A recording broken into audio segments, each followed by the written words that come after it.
अस्सलाम वालेकुम दोस्तों। इंडियन प्रीमियर लीग को शुरू होने में लगभग 6 दिन बाकी हैं। अभी पाकिस्तान टीम बिजी है न्यूजीलैंड में, उसके बाद पाकिस्तान सुपर लीग भी शुरू होगी। उसके ऊपर भी काफ़ी इंटरेस्टिंग स्टैट मैं आपको बताऊंगा। मगर फिल वक्त आईपीएल में जो 2008 से शुरू हुआ और अब तक जारी है, उसके अंदर अमूमन आईपीएल को बैटर्स की लीग कहा जाता रहा है। आम परसेप्शन ये रहा। बट मुझे लगता है कि वर्ल्ड बेस्ट बॉलर भी उसके अंदर खेले और अब तक 2008 से लेकर आज 2025 है, अब तक आईपीएल के अंदर सबसे डिसेंट कॉम्बो कौन सा बना, डेंजरस कॉम्बो या बॉलिंग अटैक आप कह सकते हैं कि कौन सा बना। इसमें कुछ नाम बड़े होंगे जो मैं आपको मुख्तलिफ कॉम्बिनेशन बताऊंगा कि किस टीम का कॉम्बिनेशन सबसे बेस्ट था, 2 बॉलर्स का या 3 बॉलर्स का। या फिर कुछ ऐसे होंगे जो नाम बड़े नहीं होंगे मगर वो इम्पैक्टफुल बहुत रहे थे।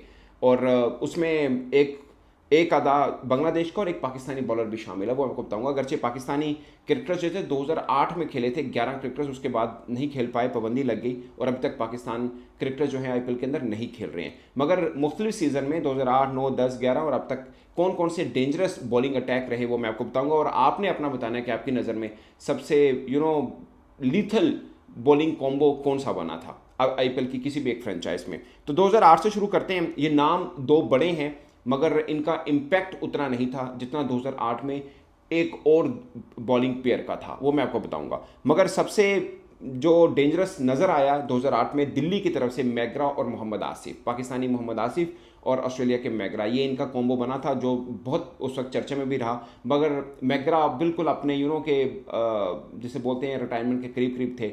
आसिफ का रूट ज़रूर था मगर बहुत लीथल नहीं बन पाया, बट इनका नाम बहुत चला था। 2008 में जो लीथल बॉलिंग अटैक बना था वो सुहेल तनवीर और शेन वॉटसन, और साथ में तीसरा ऐड कर लें शेन वॉन।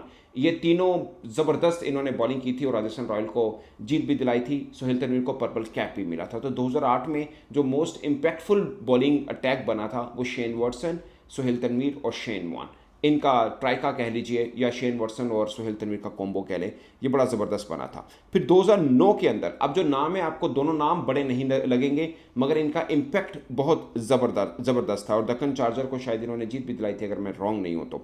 ये थे आरपी सिंह और प्रियांक ओचा। ये इंडिया के ही दोनों बॉलर थे। दोनों शायद बहुत से लोगों के अब जहन में भी नहीं होंगे मगर इनका कॉम्बो बहुत ज़बरदस्त बना था। दक्कन चार्जर की तरफ से ज़बरदस्त किस्म का अटैक इनका रहा था। और 2010 के अंदर ये सी एस के में उस वक्त एशवन का नाम बड़ा नहीं था मगर आप पेयर चेक करें कितना ज़बरदस्त था, मुरलीधरन प्लस एशवन। ये सी एस के ने 2010 के अंदर पेयर बनाया था और सी एस के जीता था एम एस धोनी की लीडरशिप के अंदर। 2012 के अंदर अब जो एक पेयर बना वो सी एस के का पहला मतलब डेंजरस पेयर बना था और बाद में जाके इंडिया का डेंजरस पेयर बना। ये एक सबसे खास पॉइंट है। वो थे एशवन प्लस रविंद्रा जडेजा।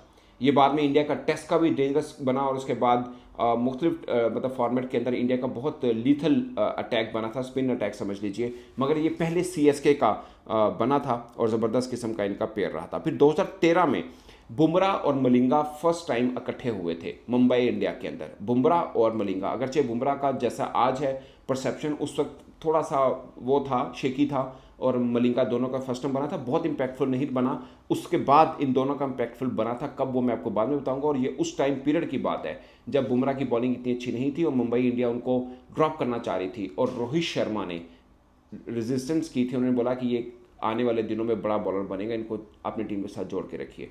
और तब वो आप सबको पता है बुमराह क्या बने। मगर उस वक्त मुंबई इंडिया का एक बॉलिंग पेयर बड़ा ज़बरदस्त बना था, वो था मिचेल जॉनसन और हरभजन सिंह।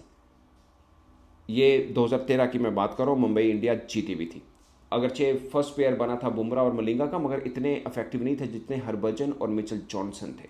इन दोनों का यानी पेयर अच्छा ज़बरदस्त बना था। फिर 2015 के अंदर अब जो मैं आपको बता रहा हूँ कि मैंने बताया ना मलिंगा और बुमराह का ज़बरदस्त बना था, वो 2015 के अंदर बना था दोनों का पेयर। का 2013 में भी थे मगर 2015 में इनका लीथल बन गया था। और साथ में मिचेल मैकलेंगन जो न्यूजीलैंड के थे वो भी इनके साथ अटैच थे। तो तीनों का था और मुंबई जीता था। मलिंगा, बुमराह और मिचेल, ये 3 फास्ट बॉलर इकट्ठे थे और मुंबई का एक लीथल बॉलिंग अटैक बना था। 2015 की बात कर रहा हूँ। 2016 में सनराइज हैदराबाद जीती थी और ये जो पेयर बना था ये भी शायद लोग जहन से भूल के होंगे, वो भुवनेश्वर कुमार, वो नई बॉल का तगड़ा बॉलर था, और मुस्तफिज़ुर रहमान जो हैं left hand fast bowler Bangladesh का, बहुत ज़बरदस्त पेयर इनका बना था। अगरचे मुस्तफिज़ सीएसके से भी खेलते रहे थे मगर यहाँ पर इनका पेयर भूवी के साथ बना था सनराइज हैदराबाद का, और सनराइज हैदराबाद जीती थी। 2017 में मुंबई तीसरी दफ़ा टाइटल जीती थी और इस वक्त जो तकरीबन अनप्लेबल टाइप वाला सीन बन गया था वो मलिंगा और बुमराह का बना था। ज़बरदस्त इन दोनों का अटैक था। 2017 की मैं बात कर रहा हूँ। 2020 में अगेन, अच्छा अभी तक जितने ही तीसरी या चौथी दफ़ा बन रहा है कि ये बॉलिंग अटैक मुंबई इंडिया का तगड़ा बन रहा है, और यही वजह कि मुंबई इंडिया जो है ये शायद तीसरी या चौथी बार जीती तो 2020 के अंदर, क्योंकि इनका बॉलिंग, जो भी टीम का बॉलिंग अटैक अच्छा होगा वो टीम फेवरेट हो जाएगी, वो टीम टूर्नामेंट जीतेगी। बैटिंग के पर्सपेक्टिव में आप मैचेस जीत सकते हैं, जैसे आरसीबी करता है, कभी मतलब एबी डिविलियर उनके साथ थे, कभी क्रिस गेल उनके साथ थे, कभी मैक्सवेल उनके साथ रहे हैं, मगर टूर्नामेंट इसलिए नहीं जीत पाए कि टूर्नामेंट आपको बॉलर जितवाते हैं। और हम मुंबई इंडिया का 2020 के अंदर उनका बॉलिंग अटैक चेक करें, बुमराह और ट्रेंट बोल्ट, 52 विकेट्स थी दोनों की मुश्तरका। 2020 की मैं बात कर रहा हूँ। ट्रेंट बोल्ट और बुमराह दोनों का ज़बरदस्त किस्म का अटैक था, 52 विकेट्स ली थी, और रनर अप रहे थे दिल्ली, और दोनों दिल्ली का भी जो अटैक था वो साउथ अफ्रीकन था, रबादा और नोकिया, दोनों ने भी 52 विकेट्स ली थी, तो उनका भी तगड़ा अटैक था, मगर जीते मुंबई इंडिया थी, दिल्ली से जीती थी, और दिल्ली का अटैक भी तगड़ा था। दोनों के 52 विकेट्स पेयर के अंदर बनी थी। 2020 में एक बॉलिंग अटैक बना मिडिल ऑर्डर के अंदर, और जो अब तक चल रहा है और मुझे लगता है कि बड़ा ज़बरदस्त है, वो है सुनील नारायण और वरुण चक्रवर्ती।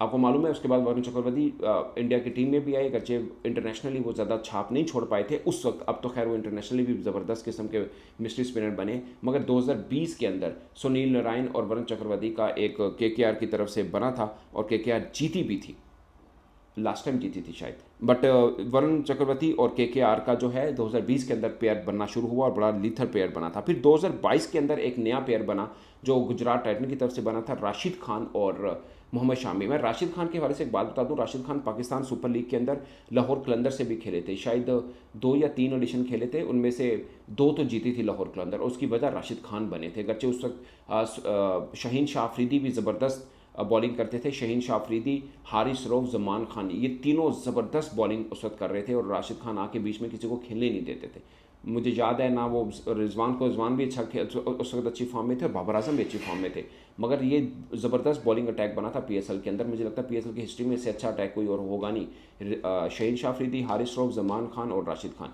ये चारों अनप्लेएबल थे, तो ये उधर भी इनका अच्छी जोड़ी बनी थी, मगर 2022 में शामी और राशिद खान गुजरात टाइटन से बने थे तगड़ा। और फिर 2023 में ये लीडिंग विकेट टेकर जितने भी थे टॉप 3 2023 के अंदर सब के सब गुजरात के थे, और उसमें सुन लें अगेन शामी थे और राशिद खान थे, और तीसरे नंबर पे मोहित शर्मा, ये भी उनके ज़बरदस्त किस्म के बने थे अटैक जो 2023 की। 2024 में केकेआर जीती थी, और इस बार इनके अटैक वही अगेन सुनील नारायण और वरुण चक्रवर्ती हैं, मगर इसके साथ मिचेल स्टार्क भी आए थे और हर्षद राणा, ये 4 बॉलिंग अटैक बने थे। मगर आप वरुण चक्रवर्ती और सुनील नारायण को देखें कि मिडिल ऑर्डर के अंदर आके ज़बरदस्त किस्म का वो अटैक बनाते हैं, मगर फाइनल के अंदर खासकर नॉकआउट मैचेस के अंदर मिचेल स्टार्क ने ज़बरदस्त बॉलिंग की थी, अगरचे पूल मैचेस के अंदर उनकी बॉलिंग कुछ खास नहीं रही थी, मगर उसके बाद उन्होंने अच्छी की। हर्षद राणा भी थोड़े बेहतर पर्सपेक्टिव थे।